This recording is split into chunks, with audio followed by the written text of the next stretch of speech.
Welcome back to the Dodgeball World Championships here in Graz, Austria.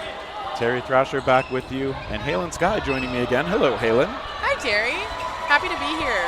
What have you been doing recently? Oh my gosh, I've been doing media and videography and fanning the mixed Canadian foam team who just won over Australia in the semifinals, so they will be competing in the gold medal match tomorrow. And then I had to run across the entire gym and up the stairs to get here. Why, you're almost as winded as these players are about to be, right? No, not even a little bit. They're going to be working a lot harder than I've been. Yeah, this is the semifinal in the foam women's division. Team Canada in the dark jerseys on the far side. Team Australia in the orange, yellow. I'm not sure how to describe that color, but definitely orange. Does seem more orangey than yellow to me, although, hey, stereotypically men don't always have the right vocabulary for these fine color differentiations. I would maybe call this tangerine. Oh, okay. Although my tangerine bank account is a different color than these two. Oh, is it deeper? It's actually straight up orange for that bank. Okay. Anyway, that's a very Canadian reference, I think. Oh, and Veronica Baird taking a strike, but just missing. Yeah, the Canadian women often have really good rush play. That's something I've admired about their program for quite a few years now.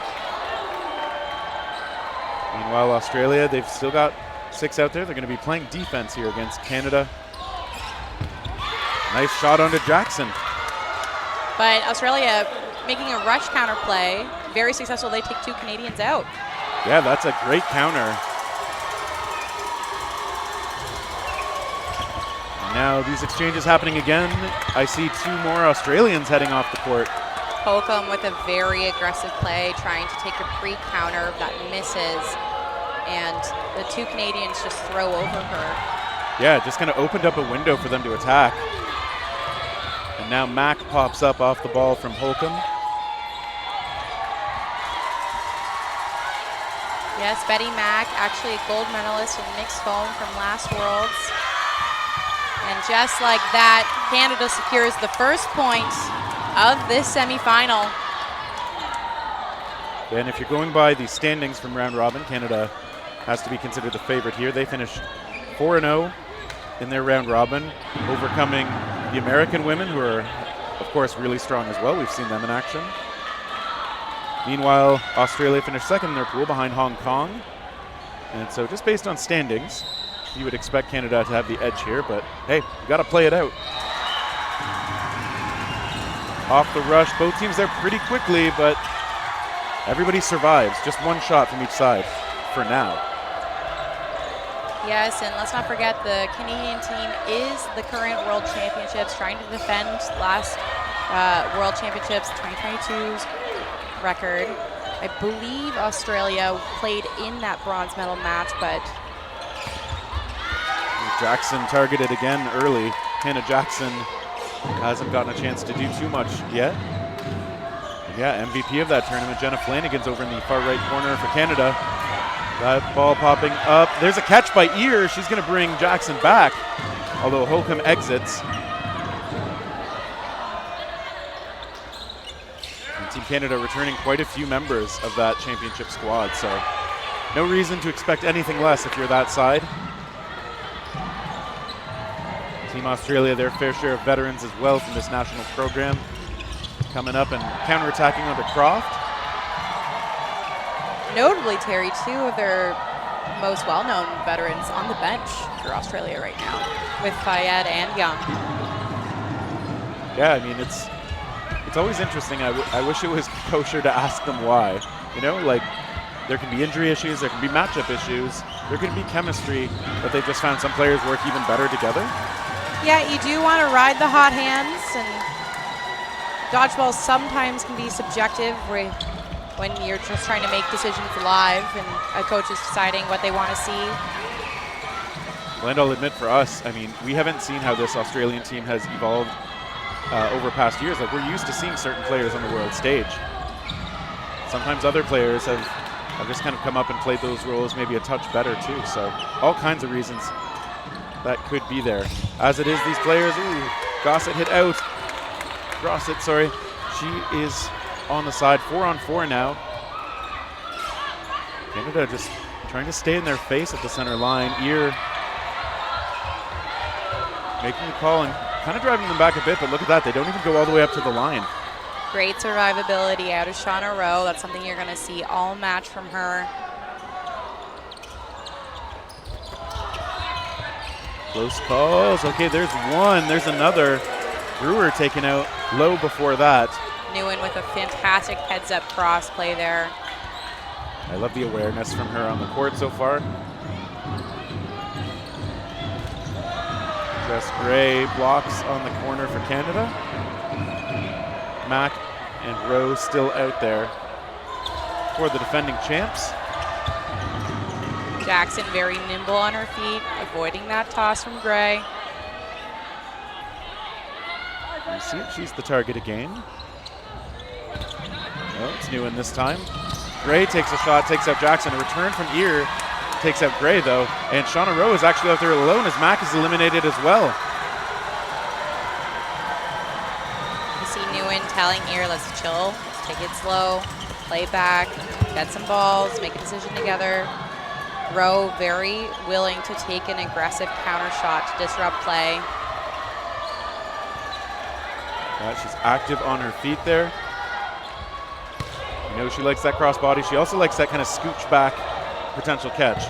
Oh, beautiful shot on the knee. I think that was Nguyen's ball coming through. Fantastic accuracy out of Nguyen.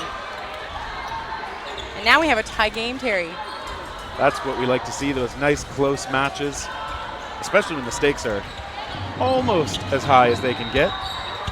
The trip to the gold medal match is on the line.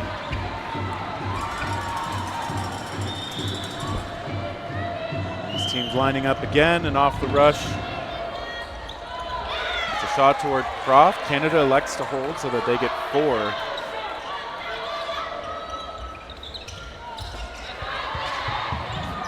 Canada having so many of those throwers who will switch into the underhand delivery. As we see Brewer and Croft threatening it. As I say it, Mora, straight ahead power shot. Looking toward Jackson again. Is Hannah Jackson their first target every time so far? Kind of seems like once the rush is settled, she's the one they're looking at. I haven't tracked that yet, Terry, but I will definitely keep my eye out for it now that you've mentioned it. But a great shot from Jackson, takes out Brewer, but then Croft from the center takes out Jackson. Yeah, I'm sorry, Miss Jackson, but you are going to have to sit off on the side for a little bit longer. You just had to, didn't you? Once in a while. Team Australia on the defensive again. Baird making the call. Good fakes from the Canadians, and it's Baird's shot taking out Ear, and a bit of a flurry. Nguyen taken out as well. Both teams showing that they really like this defensive rush counter when they have 3 balls. That's right, Australia showing it right now. They sent 2 toward Gray. The flurries continue. Everybody's still in it right now. 4 on 3 player edge for Canada. Good defense coming out of Georgie Grosset.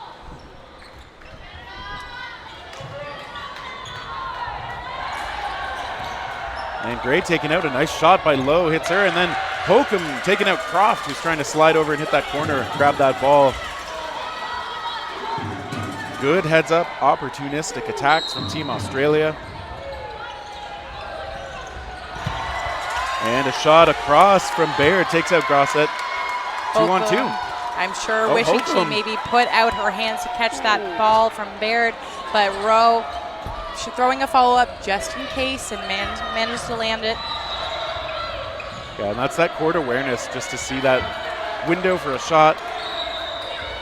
We expect nothing less from Shauna Rowe. Close calls, good dodge by Lowe.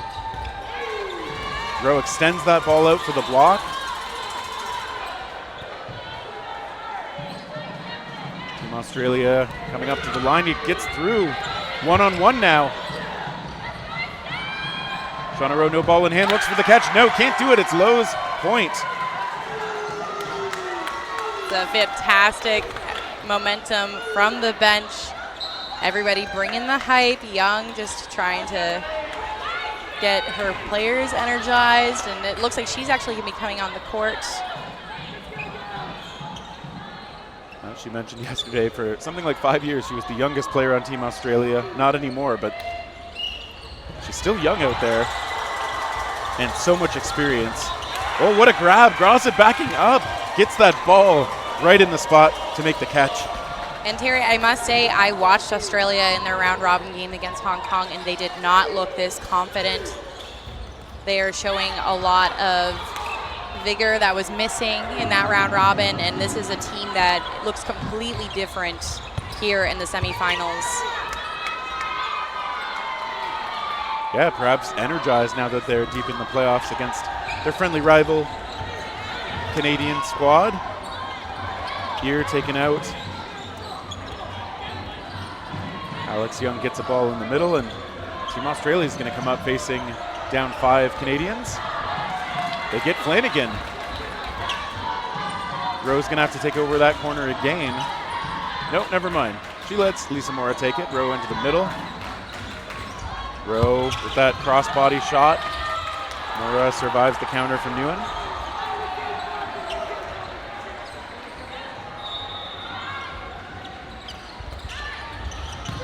And Rowe taking a well-placed shot. And this is what we're seeing is Australia is taking that, they're only throwing the one, typically. They throw 2, I assume now, because they have man advantage. Yeah. But when they are on defense with 3 balls, they're almost always pushing up and taking a shot against Canada after they attack. And so far, they're finding a lot of success with it. That's a great way to play, especially when you're hitting those shots. Because again, it makes that offense from Canada a bit less certain the next time they come up. Mack taken out. Young survives the return. Gray with a block.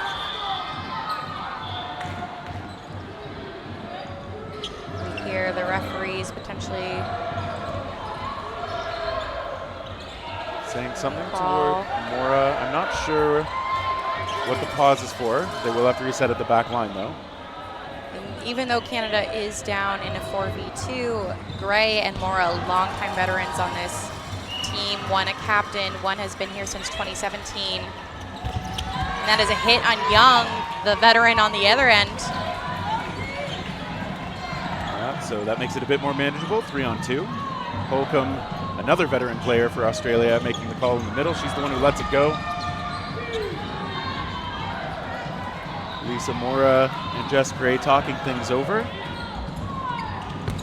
Oh, that one popping up off the foot. Gray's shot, beautifully placed.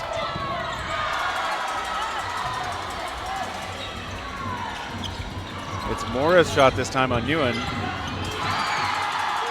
This is going to be a good 2v2. Lowe and Nguyen have both shown a lot of accuracy so far in this match, but they're also very hard to hit. Yeah, they've had great defensive work so far. Mora showing good blocking posture as well. Gray with that cross-court attempt again. Mora getting low, getting up. And Lowe hit on the cover from Gray. Mora taken out. We got a one-on-one. Canada wants to tie it up. Australia wants to extend that lead. Blocked by Gray, who comes up, tries to attack on the back pedal. Great block, though, as Nguyen goes low.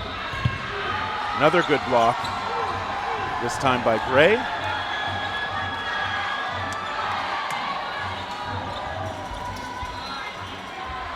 And notice that both of these athletes are taking side steps while they're also getting in position for that block.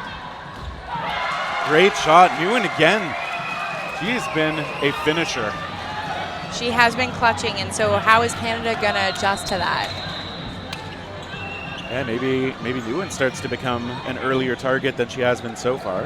Yes, we see the Canadians take a timeout. Australia in a great position right now. They look like they're controlling the game. Yeah, they've had a little more of the tempo. They've been hitting a lot of those shots, especially more so on the counters. You also just see more energy out of the players. They seem excited. They're riling each other up. They're communicating constantly. Canada a little bit lower in that energy. And so I'm very curious as to how this timeout is going to affect them. I'm sure Berkeley has lots of words. This is going to be the first time the Canadians have really felt down in the match. Even when I reflect on their round robin game with the U.S., Canada very much looked like they were in control that entire game, and they definitely controlled the pace. So how does this team adjust when someone else is controlling it? This is going to be the first time they're facing that in this tournament. Yeah, and that's where some of the mental fortitude comes in. Of course, Coach Berkeley, formerly a member of Team Canada as well, so has that experience. I'm sure knows a lot of what to say. And you see players, Del Rosario and Valence, doing all they can to towel off and create wind with a jersey and a towel around the huddle. That's right. Supportive teammates in every way they can be. Yeah, exactly. And we do have a lineup change here for Australia. We see Fayed entering the game and giving Nguyen a little bit of a break, which if Canada just had a discussion on how to handle Nguyen, well, you don't need to. Take it away from them. Handle this new player. The game plan's gone. What are they going to do? We're getting some boying from the stands. The Aussies have the best cheer here. I'm just going to say it. Do they have the best rush? It's kind of a tie for this one. Nobody takes the shot. Hey, sometimes there's not a shot there to take. And noted Cynthia Lee entering the game for Canada as well. Okay, good shot by Flanagan, but Ear was ready. Yeah, Cynthia Lee. First year activated on the squad. Brings tremendous pressure.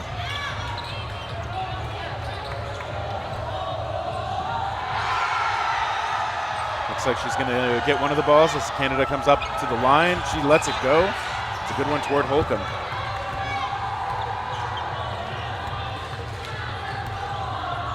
With the good communication from the Australian team. Croft, of course, coming up aggressively. Eats a shot from Young, but does get a hit as well. And what a great choice from Australia, because Croft is a player that if she can get away with that, she's going to do it every time. Or in a reasonable amount. She's going to do it a lot, right? And because she's very, very effective at that aggressive rush, she's going to be one of the fastest players in this building by far. And so Young being able to immediately take that shot, punishing Croft, that's a situation where Croft usually survives. And so they're going to be a little more hesitant to do that unless it's completely worth it. And I think that's a great point. For a player who thrives on those kinds of attacks, you can't let her do it. Even if you miss sometimes when you try to suppress it, you can't let her feel like she does that for free. No. So you're exactly right. Heads up play by Young. And obviously it's excellent that she got the hit too. So best case scenario. Yeah. Wouldn't we all wish that we could just hit every time? Yeah, every time you have the idea about, I know what I'm going to do, if it actually happened that way, that you saw it in your head when you made the choice, that would be great.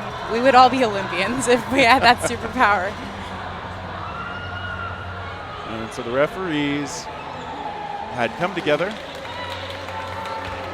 Coach Lennox in there from Australia, talking things over as well.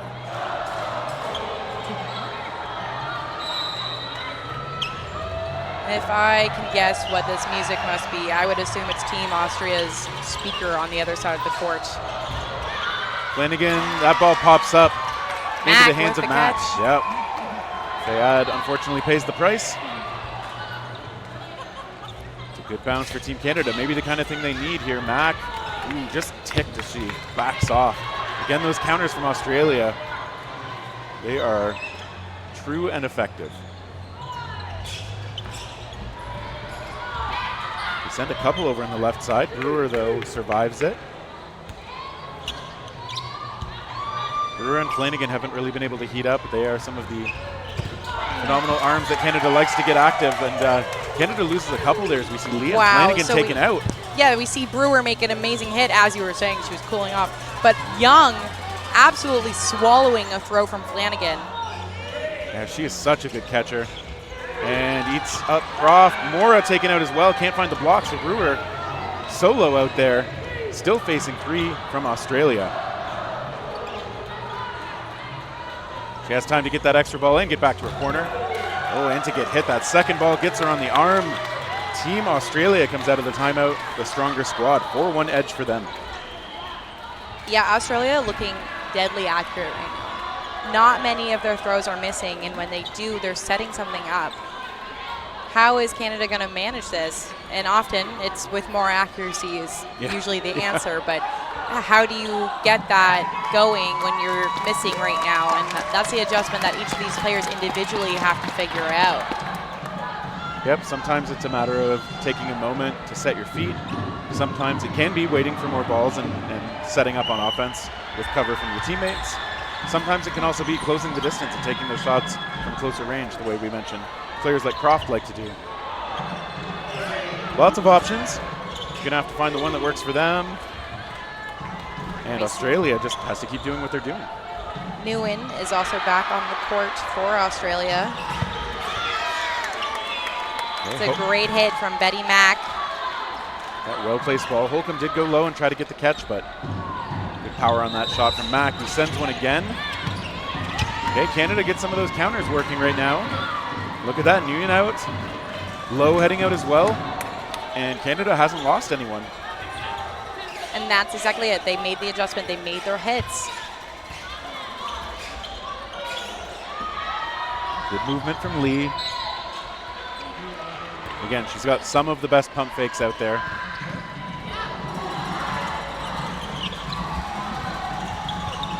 And good takes, although she absorbs a hit. Ear traded off.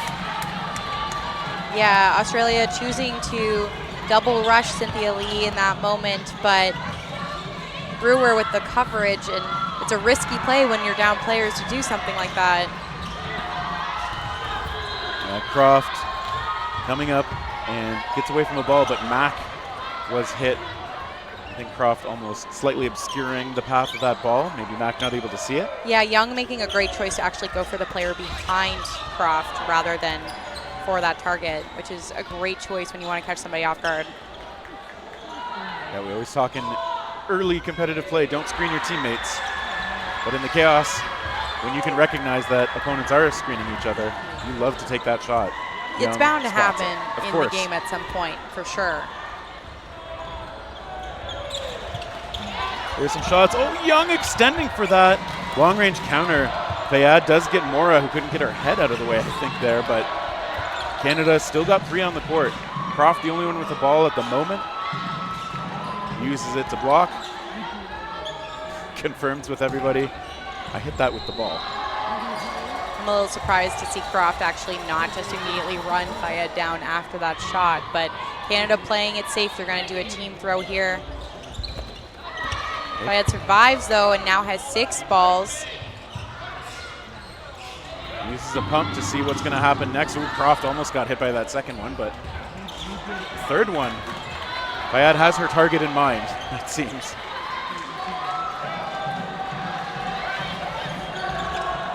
And this time Canada hits true, and they stop the bleeding on the scoreboard a little bit. They're just down by 2.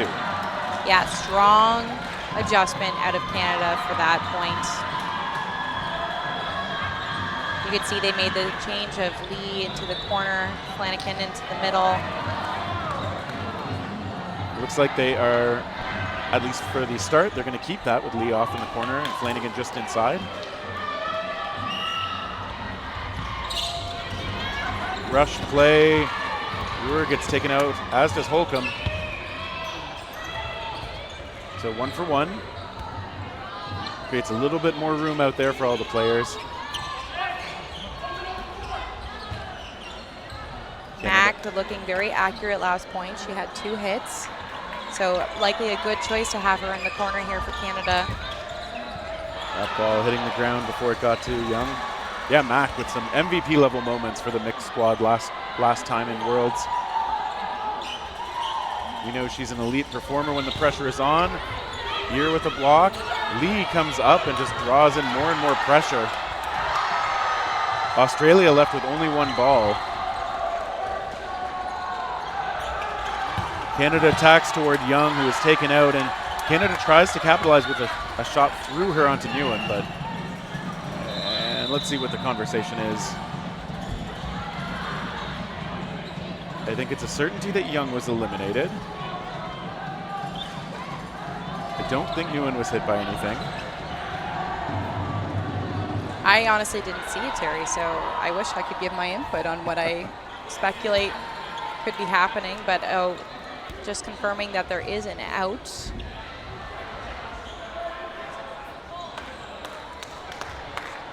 Oh, it is a catch and then hit by Young, I believe is the discussion. Thank you, producer Mitch, for the clarification. Yeah, we could see that second ball come in and hit Young, but sounds like she secured the catch in advance. Mack gets taken out, a good shot. I think that was Holcomb's ball taking her out. Holcomb looking quite deadly so far in this first half.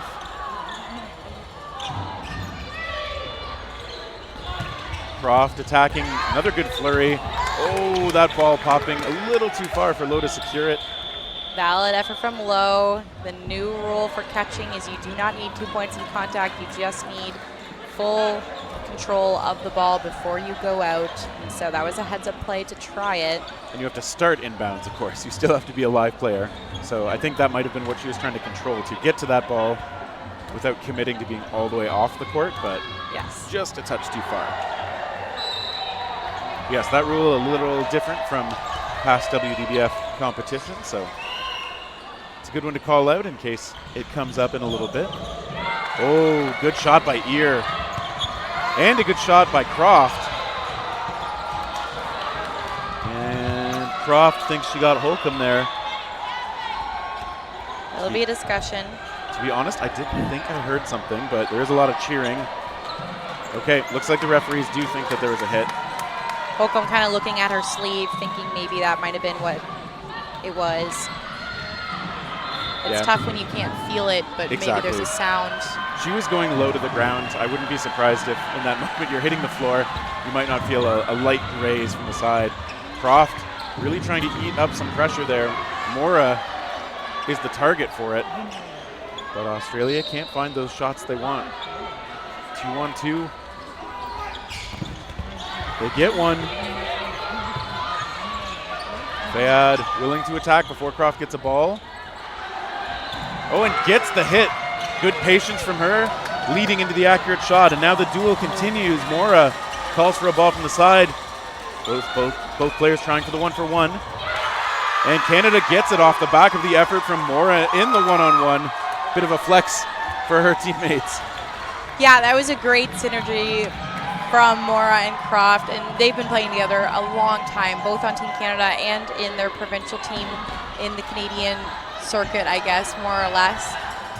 So they know how to play with each other. They don't really need to talk about it. They just go, and you can see it pay off in this moment.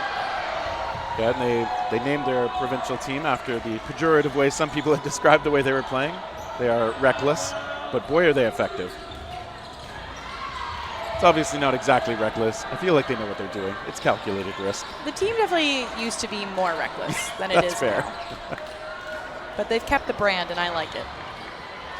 And that point, having ended, brings us to the end of the first half.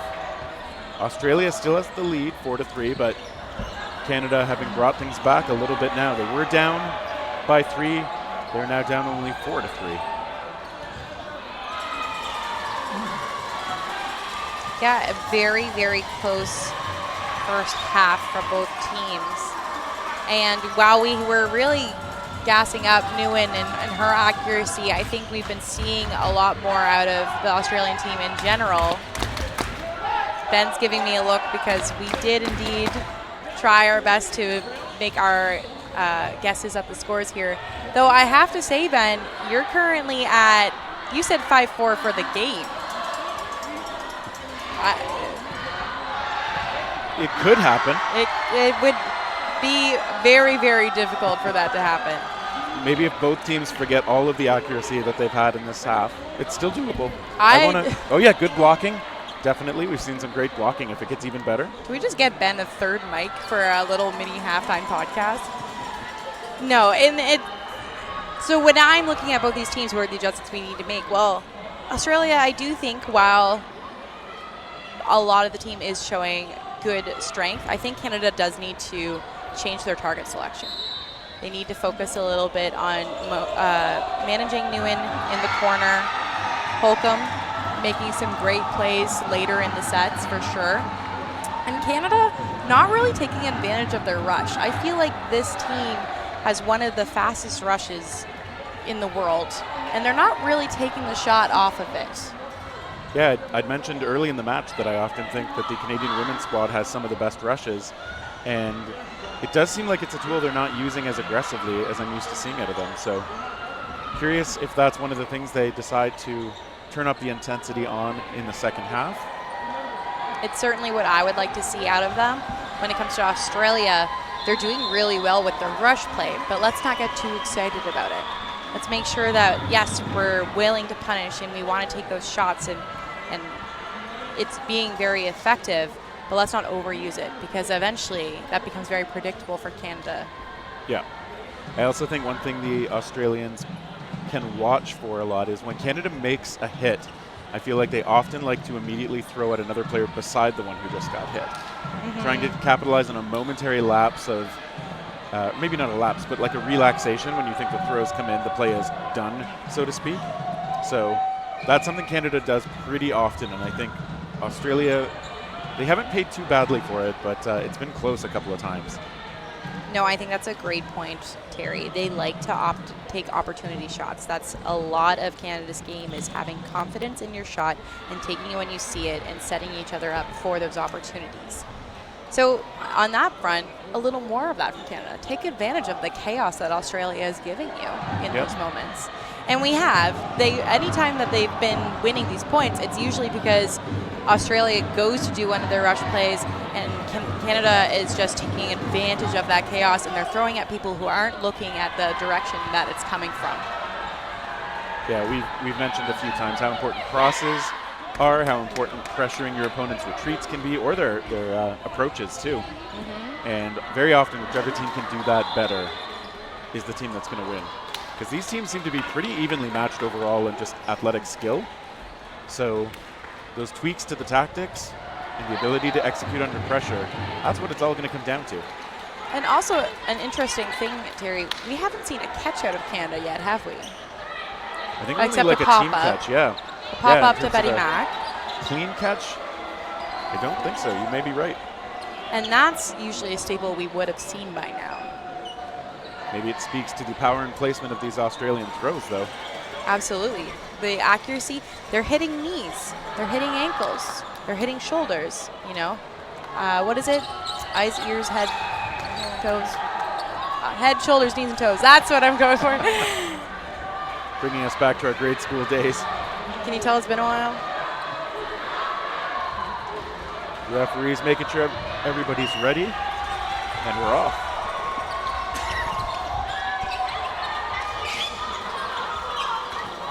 Okay, the rush a little bit tame again, but Australia ends up with the extra ball. Brewer, the first target, she goes up. She comes down and threatens an underhand, but still 6-on-6 for the moment. And Australia definitely setting up a defensive play. Chooses not to take it. We don't see it at 6-on-6 for long between these teams. And they really seem to want Brewer right now. That's 2 shots at her. Yeah, maybe deciding she's the top target in 6-on-6 play. Meanwhile, Lee with a good block. A second ball sent in. Well, there's a straight ahead shot. It pops up. It is secured. There is coverage from Brewer, but that doesn't stop the catch from being made. It wasn't quite early enough for that. Still, good cover. Oh, and Lee is then removed. Flanagan, too, on that shot. Team Australia. And they get another one back. Was there another catch that I missed? There was a catch that we missed, apparently. They're back up to 6. Canada down to 2. And we are now seeing Mora and Croft back in this position. Both these players like to be aggressive. Good lateral motion from Croft and then covering her teammate. I feel like we will often see that where whichever one of them is the target, the other will often try to protect with the shot. And you see Coach Cesaravi just stopping Croft before she steps out, but they're actually calling Croft out in general. Maybe it was a graze. I didn't see her back at the line, so Lisa Mora, 1-on-6. She trains for this type of moment. Certainly not an easy position, but Mora, a formidable blocker. There you see it. Good spot on that shot, but just missing. Team Australia going to spread out and attack from angles. Young the target. Ooh, reached a bit for that one. Mora putting it off the body though and gets her first hit. Yeah, that was perfectly on the right hip. And suddenly a 5v1. And unfortunately Mora with a line violation just barely with her left foot. That is going to be another point for Australia. Yeah, it's hard to use all that space without touching the line sometimes, but line officials at the back ready and willing to spot that. So Australia pushing ahead. They had 5 players on. They've got 5 points now. Canada still has 3, still have time to make it up. We are still early in the second half.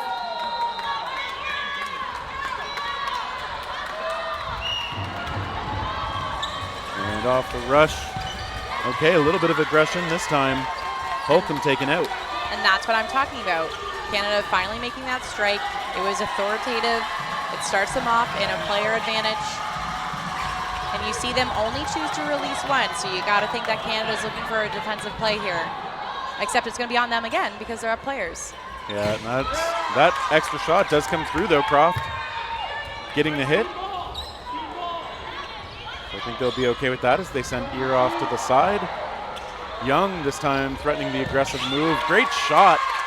Lee taking out Nguyen, who as we've said has been really difficult to eliminate for this Canadian side on many of these points.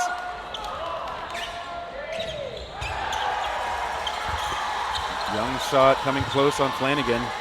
It's good pressure out of Fayad to prevent that push against Young.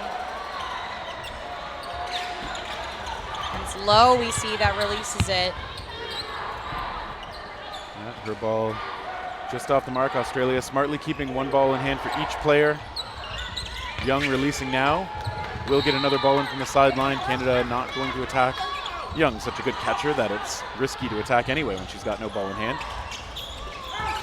Okay, there's a big power shot from Brewer. Sometimes that low delivery just messes with people's reactions. Was that an intentional punt, Terry? Are they all intentional? No. There's a corner call from Croft. They go toward Fayed, who is hit. That one pops up, bailed out by Lee. Canada with a very clean point there to narrow the gap to 1. And that was a decisive point for Canada. They finished with 6 players on the court. That's going to be a big momentum swinger for them. That's right. That's a moment that I think if you're Canada, you kind of keep telling yourself and each other, like, yeah, that's what we're capable of. That's why we're in this position. That's what we need to keep doing then. Australia probably just saying, like, fluke. We've done so much better in this match. And we now see Baron entering the court for Canada. We haven't seen her yet this match, but a captain of the team, longtime veteran, catching skills, rival Young's for sure. Yeah, Baron in Cancun put up a monstrous amount of catches in some of the matches for Team Canada. We have seen her flash those skills repeatedly. On the far side, it looks like Australia keeping the lineup fairly consistent. As they should. They're playing great over there. They don't need to make too many adjustments. But I will note, Terry, you see a significant difference in energy from this line on the Canadian side. In the first half, it was a little more muted. They were there, but right now they're coming around. They're high-fiving each other. They're building each other up.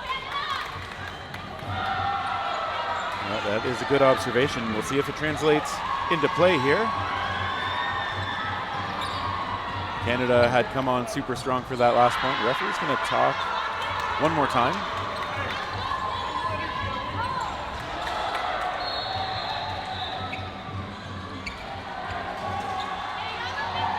are talking to the Canadian sideline now.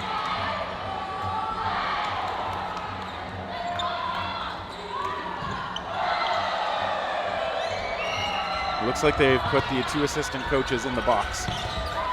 Oh, Mora hit off the rush. Australia showing good rush play there. But Canada making their shot too and eliminating Holcomb. 1 for 1. Fayad, great dodging.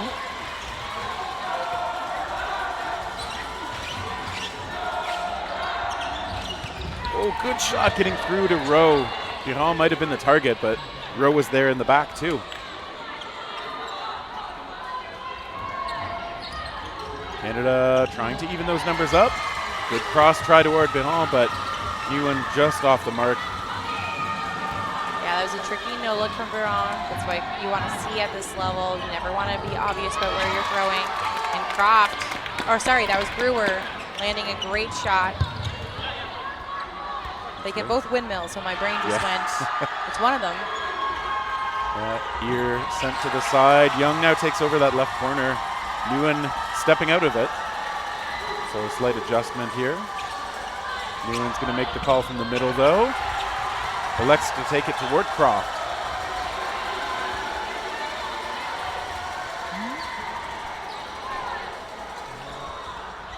And again, Canada just sending one. They're believing in those throws now. Lee shares the ball back with their teammate. Each of them has a ball. 4 on 4. They get a hit. Stephanie Lowe off to the side now. It should be noted, Terry, until this moment here, we haven't seen Australia with 3 balls very often in this point, which seems to be, I think that's been integral to their Brewer strategy. made that catch on Young's ball. Young slightly telegraphing that she went across. Brewer staying upright and grabbing it. She did get hit as well, but brings help back. Fayad and Nguyen taken out. Canada going with the big X all the way across the court. Yeah, that was great crosses from both sides, and the Canadians definitely love to take cross shots. I think we're seeing Australia take a little more of the straighter throws, but they're also breaking the blocks and they're making those shin hits, so that's okay. But they just have to be awake and ready for those crosses from the Canadians. Yeah, exactly. The straight shots can work perfectly well, especially once you've got some break on your ball, get through those blockers. But the cross is another great way to kind of get through those defensive skills. Attacking their awareness, attacking the angles. Canada's actually pulled up now, even in the game. And I'd just like to expand on that, Terry, that I mentioned. Like, Australia didn't have their 3 balls for that point. Not very often, yeah. Not very often. We see the Canadians win it pretty commandingly. And so the Australians maybe straying a little bit from the gameplay that we've been seeing from them in the first half. I would love to see them go back to that. Make sure you do have your 3 balls. That's a play that's working for you. You're so hard to hit because you're so small already. Make sure you have a blocking ball there and use your rush counter like it's working. But if you don't always want to do that, because of course that can be predictable, fake the rush, bait a ball in, then you have a 4, maybe 5 ball play. Yeah, if you're trusting in the counters and you're doing it enough that you only have 2 balls, but you're not actually making those counter hits, that adjustment does have to come at some point. And I find that's what happens when people get into hero play. They want to take those backline shots, and then your team just never has advantage. Another good rush play. We mentioned Canada is capable of it. Jenny Ear knocked out. Young gets away from that ball, just threatening to return. Here Australia's got 4. Interestingly, we've seen that Australia is going to actually keep with the switch that they've made with Young in the corner and Nguyen in the middle. That ball popping up off Croft, so Young taking her out. We also see some roster changes on the Australian side. I wish I had the number of that player's jersey. Ooh, there's another nice hit. A good low shot out of Brewer.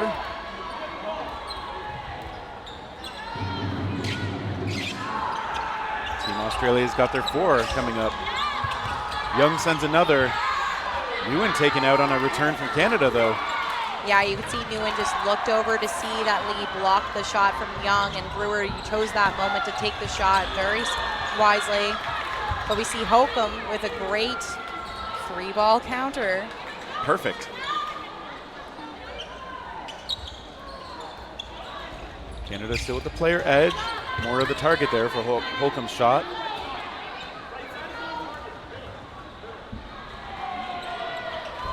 Team Canada stepping up the attack toward the middle this time. Young returns toward the middle herself.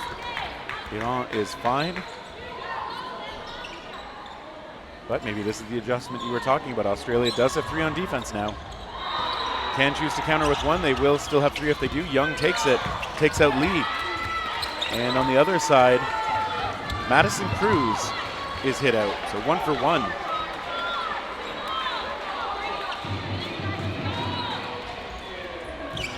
They get 2 balls through. At least one of them finds Alex Young.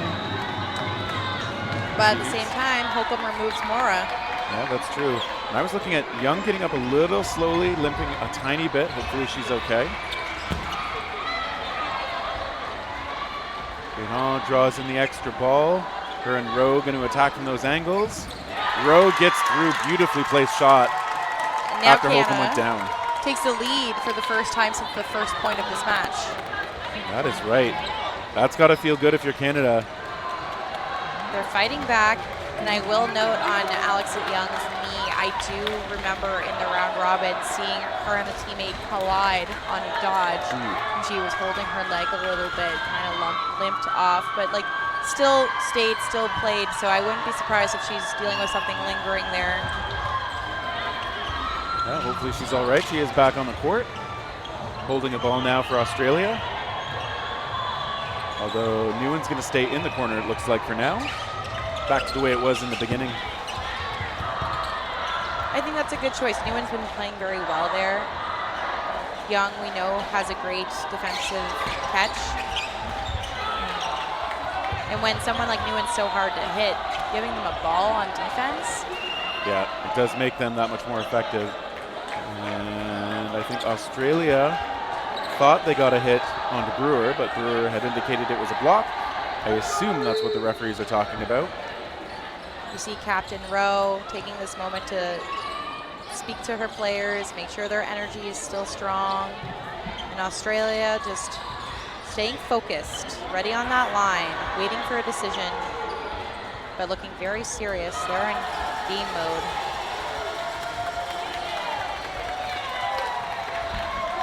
And the referees calling Brewer out. So she will be the first one in the queue, hoping for a catch to come back. So Australia with that extra player at the moment.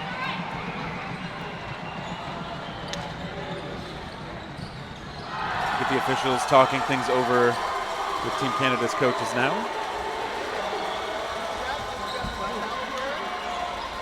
Yeah, a thankless job being a referee, because the reality is no matter what call you make, someone's unhappy. That's right. I once met a man on an airplane who told me that his job was he worked as a mechanic. Okay. Then he left it and started tutoring. And he said, I loved working with cars, but every time I saw a person, it was their worst day because they had to come see a mechanic. And that weighs on people. So on that note, thank your refs. Make sure that you have a positive experience with them at some point, because it is a long day for them when they're constantly giving people news that they don't want to hear. That's right. Because yeah, a lot of time if they come over to talk to you, it's often explaining why you are not being penalized, but like you're having a player called out or something like that. So it is a good point. Keep those interactions positive. Ooh, Mora taking out negative interaction with the ball. Yeah, great shot from Lowe there. The breaks block, but now the refs are making another call. I'm not sure if they think Terry, was there potential for a double? Yeah, I'm not sure what they're talking about here. Yeah, sometimes we have a decent idea of what we think would instigate the conversation. I actually just watched it back on the stream here, and it looked like Mora's ball deflected in an entirely opposite direction of the court, so it can't be that. So not the double, but if not that, then what? Get me that boom mic so I can lower it down into the ref huddle. I'll find out. And this is the added stress of playoffs, right? There's a lot more stoppage. You need to make sure that you're aware of every call and every decision. And they're actually calling Croft out on a line Back violation. line, okay. See Green from the U.S. team explaining that to Captain Rowe and Captain Biron. Are they the co-captains this year? Actually, it doesn't look like Biron has a C on her jersey, but it could be because it's a different cut with the long sleeve. You see the C's on Gray and Rowe. Either way, there's a lot of leadership on the team, so. But the official designation can matter. Referees have discretion to kind of limit their interactions to something like the coaches and the captains.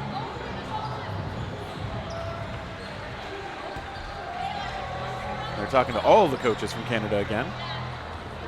Refs being called back into the middle.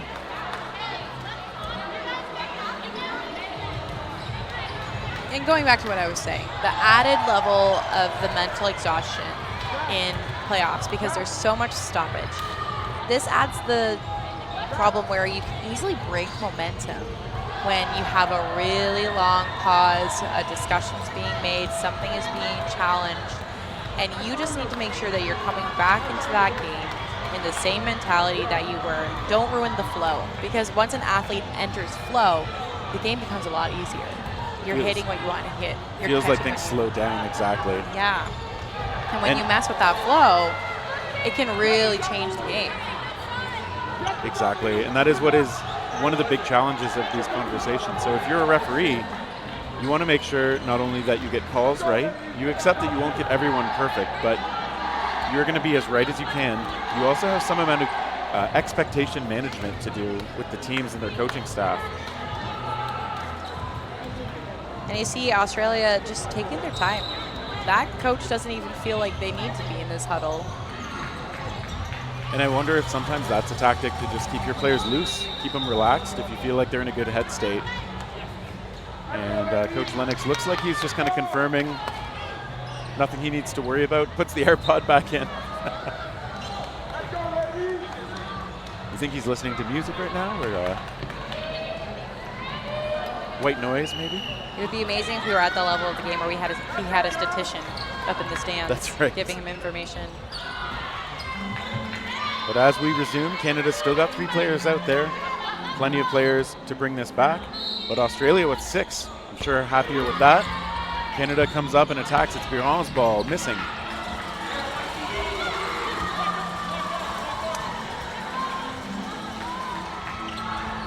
Nguyen's shot toward Lee, who read it well. Return toward 2 players, but that ball was blocked well. Canada now the ones keeping 3 on defense. Rowe pops back up. Shauna Rowe, who's won, I forget what it was called, but Good Sport Award at a previous Worlds. Ooh, clean catch off Biron's ball. It's a great grab by Cruz. Nobody to bring back because they're full strength. That's a good problem to have, though. Lee comes up. Australia's keeping 2 on defense, and Canada's going to want a double hit or 2 right now.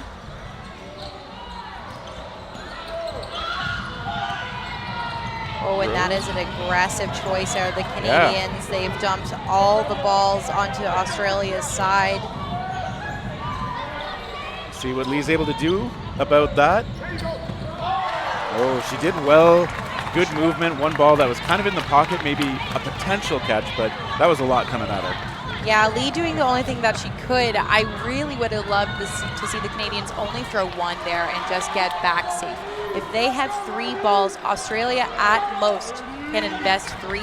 More likely, only going to invest 1 most of the time. Some aggressive teams going to invest 2, but almost always teams want to keep 2 balls, if not 1, if they're in a strong body advantage. Ooh. But Canada not going to let them not going to let this phase them. Brewer with a fantastic strike, and they're going to start in a 6-5 advantage. teammate's toweling off her head since that's where she got hit up high. She's fine, of course. These foam balls don't feel great to get hit in the head, but not going to do any serious damage. Ball's hitting in midair out of the hands of Rowe and Nguyen. That is a dead ball. Even if those were to ricochet into somebody, they would stay alive. That shot finds its mark onto Holcomb. So Croft with a great shot. Canada does lose Flanagan though, so it's not all rainbows for them. Oh, and just getting through onto Nguyen. Oh, there's a great preemptive shot from Young taking out Lee now. So after all this, Canada up 4-3 in players. Tied on the score though. Oh! Canada getting the better of these close moments. Cruz and Ear head off now. And that's a moment there where every team has their different strategies, but if Australia is looking to do a 3-ball rush and someone gets hit in the rush and that's not communicated to the thrower, that's likely what we just saw happen to Ear, but Lisa Mora called out on a line violation. Okay, look at this play from Young. Doing well to whittle down the opponents, but there are just too many of them in the end. It was very close. I believe Brewer and Young may have traded at the end, so if she had survived that shot, it would have been a 2-on-1. Great effort from Young. But yes, so if Australia is going to be committing to that 3-ball counter rush play, having someone communicate, I'm hit, so that the other player knows to hold that ball, hold on the rush, stay back so they don't get punished because they're undefended from one side, goes a long way. Yeah, otherwise you can end up a thrower who is now no longer protected. Off the rush, good block by Flanagan. Flanagan is a lefty thrower, but you'll often see her swap the ball to the right hand to block. Ooh, great shot, Rowe. So good at placing those, and this time she sends Holcomb out. Holcomb, who's done nearly every point for this Australian side. And Terry, I have to wonder, now that we've seen Canada pull ahead, Fayad's been missing a lot in this second half. Well, that's true. Australia making choices about who they're sending out pretty consistently. Some follow shots end up in a trade. Nguyen and Flanagan. Again, that trade always going to favor the team with more players, which is definitely Canada right now. Certainly, Flanagan's going to be happy about that decision. Nguyen, not so much. Canada gets one popped up. I think that was Young's ball that ended up in Rowe's hands. Got the official at the back confirming it. So Canada getting the bounces right now. Good power shots at the line. Croft is happy with those kinds of situations. Takes down low. Canada a 2-point edge for the first time in this match. Yes, and with only 3 minutes and 27 seconds left in the match, or sorry, 3 minutes flat in the match now that I look at the game clock, this is starting to get a little scary for Australia because what they need to do is they need to win this point, but they also need to finish it before 30 seconds are left on the clock, because if the clock runs down to under 30 seconds, that is the last set. They will not play another point to go into no blocking. That's right, we will see that runoff of 30 seconds to set up in the final minute if that's where a point ends. Australia is well aware of that at this point. Lisa Mora with that knee buster dodge. And Fayad is back on the court. She's back and ready to attack, but Australia losing 2, and there's that quick attack from Canada again. After they make one hit, immediately setting up for another. Keeping that momentum going and now trying to keep it going all the way through to victory. Nguyen getting low again. Okay, sends that shot when I thought maybe Australia was going to set up with their 4th ball.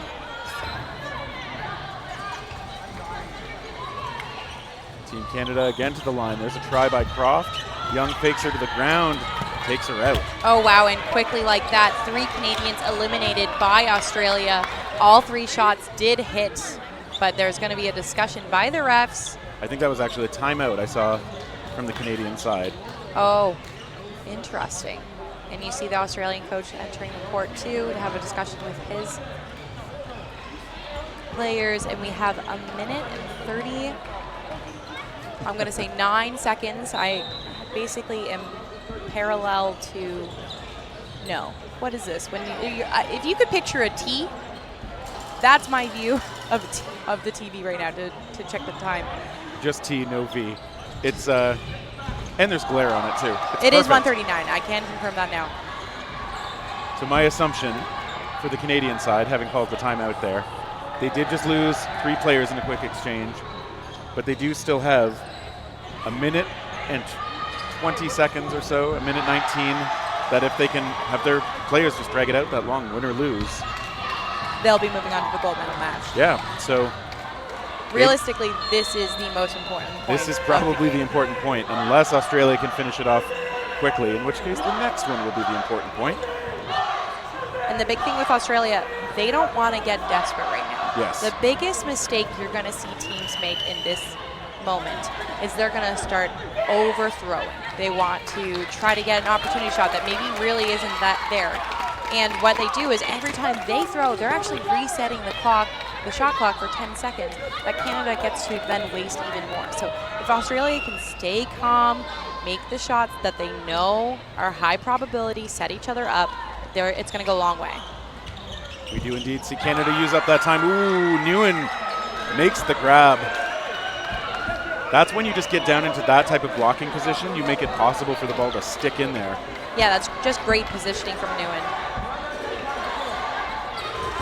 Rowe letting this go, and as you said now, Australia will see how quickly they want to approach it, hopefully without rushing it and getting desperate. They just send one. That's going to be the question too, just one at a time, or try to send in a couple? No, I think we see Fayed make a call here. They're going to look for a post counter, if I had to guess. The Canadians know it too. You can see that they're both playing pretty safe. Yeah, you see the coaches gesture, slow it down, stay calm. And we're now at the 40-second mark. It's a hit from Mora. 5 seconds left for Australia to try to close this. Alex Young trying to bait the catch.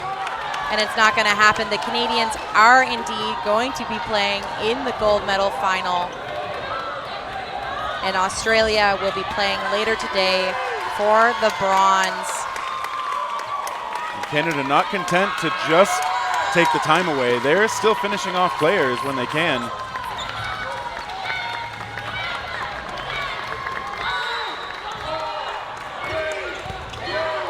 And the count elapses.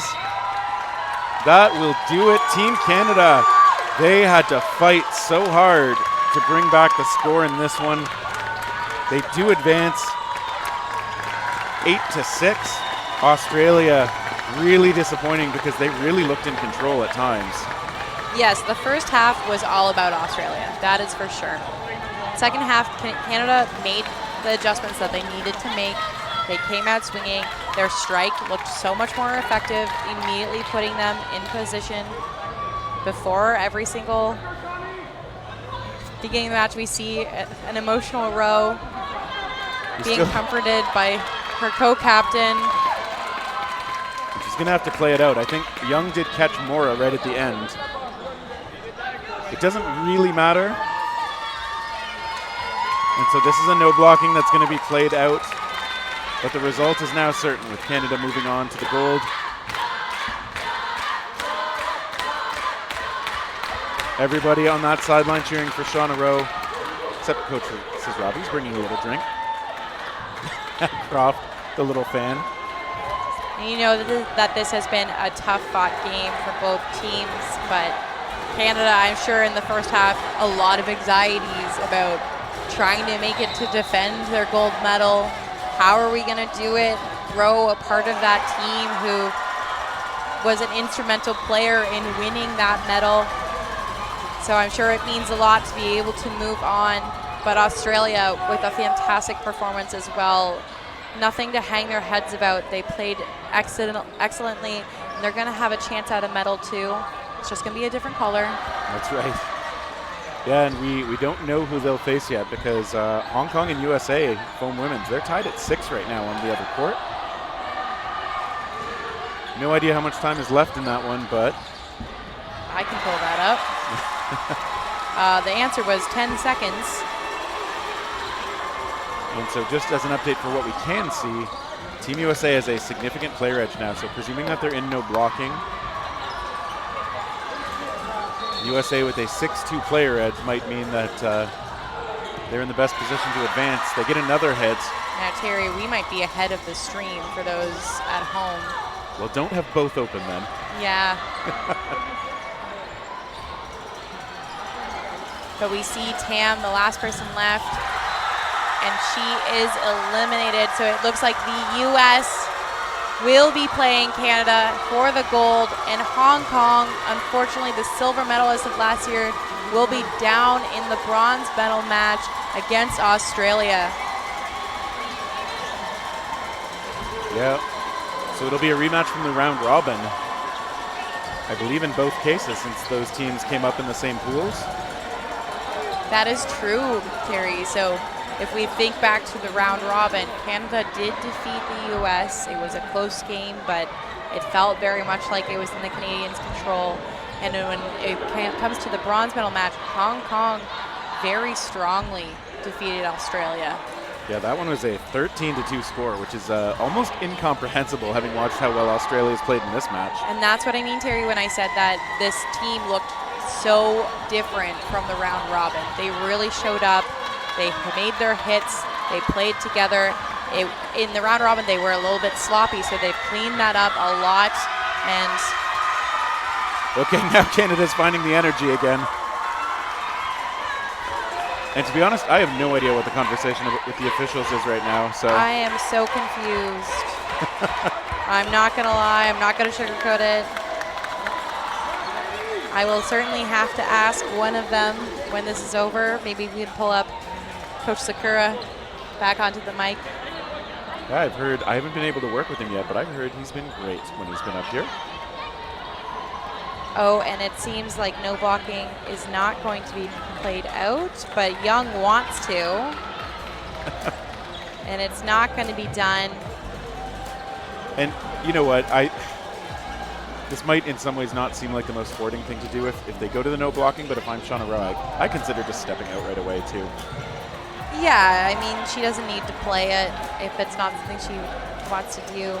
But regardless, we are a little bit behind schedule, so not the worst decision from the referees to say, you know, let's just not do no blocking. We got to prepare for the next match. And what is that, Terry? Well, now that you put me on the spot, I realize I'm not sure. We can see maybe a bronze medal match.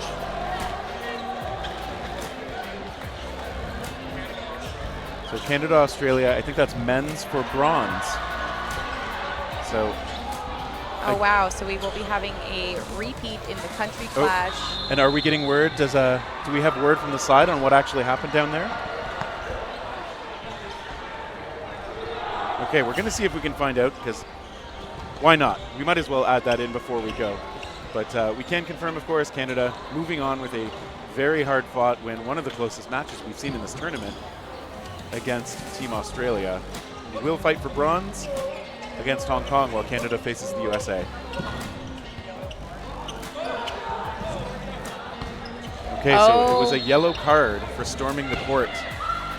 So there is a strict rule. I was sitting in on a conversation for this at an earlier game that the refs are taking very seriously. If you are not an active player in the court, you cannot enter the court during a game. You can only move on and off the court between sets or on a timeout. Right. So if a coach steps onto a court or players rush the court or anything, like, it can be carded. So I'm assuming when time ran out, Canada stormed the court and the ref said that's not allowed because the game is still technically happening. Or if there was a call being made and players stepped on the court to hear more about what the conversation was from the refs, not allowed. Only the active players who currently are in game can be in court unless it is during a timeout or between sets.